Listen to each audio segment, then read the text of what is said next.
Raising a toddler is a really big challenge, no question about it. And if you've ever found yourself saying kids should come with a manual, well, now they do. And it's called Stop Second Guessing Yourself, The Toddler Years. The author, Jen Singer, is here to tell us some of the biggest mistakes that parents of toddlers make and how to fix them. And I'm so glad you're here because, boy, could I use your help. I always find myself saying that to you, but we have toddlers, so, you know. Yeah, I had two toddlers at the same time because I had a 1-year-old and a 2.5-year-old, and that's crazy. It was absolutely crazy because one would go one way, one would go the other way. It's hard to control them. You know, toddlers can be frustrating and exhausting and absolutely wonderful all at the same time. And I think it's because they're so unpredictable and they throw tantrums that parents maybe start using some parenting techniques that they normally wouldn't or shouldn't, right? Well, that's true. They forget that their toddler isn't their baby anymore. And so they go for the easy fix for the bigger problems. And that causes larger problems in the long run. Okay, let's talk about these 3 big mistakes. For starters, you say sometimes parents scrimp on discipline when they shouldn't. Tell me about that. What do they do? Well, I'm probably doing it too.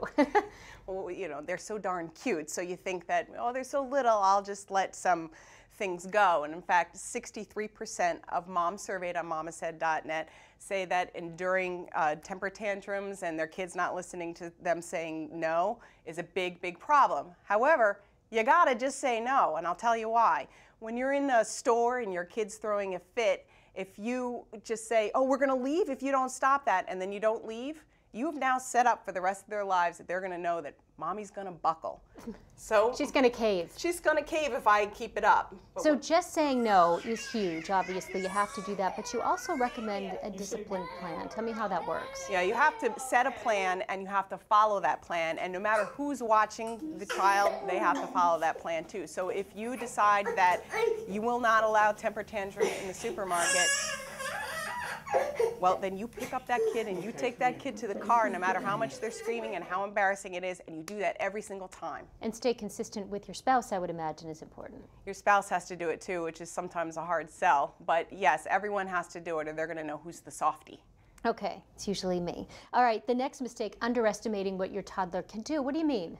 My cousin told me that his toddler had just learned how to walk. He turned around for a second, turned back around, and his son was standing in the middle of the kitchen table. That happens, it does.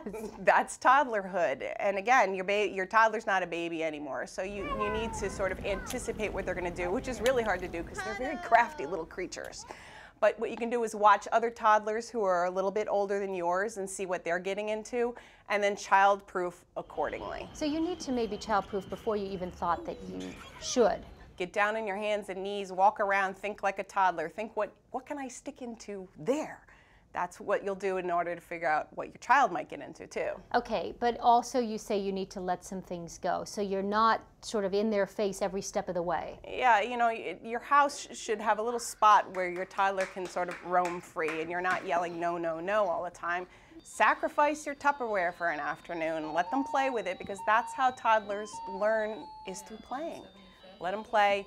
Don't make it like a jail cell for them. Let them take every single DVD out of the TV compartment. For us, it was the magnets off the refrigerator, the magnets on the refrigerator.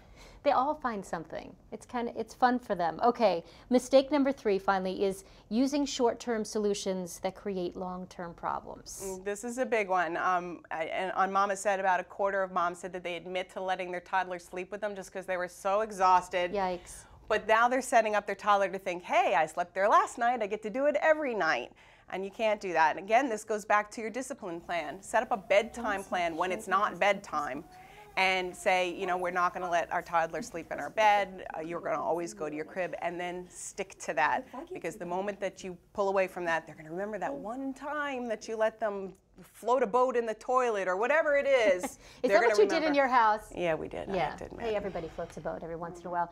But you said that you also need to keep it simple because they can stretch out bedtime. My son needs the extra drink and a little back rub and the book, and there's always something else. How do you stop that? Well, if you keep that up, they're going to act like, you know, Britney Spears at the Four Seasons and expect that every night, and before you know it, your bedtime ritual is an hour and a half long. Keep it as simple as possible. Read a book, change their diaper, put them to bed. that's it. All right, sounds like I need to go home and set some rules. Jen Singer, it's always a pleasure to have you. Thank you so much for coming in. Thank you. All right, and if you need a little more help maintaining your sanity, there are plenty of more tips in Jen's book, Stop Second Guessing Yourself in the Toddler Years.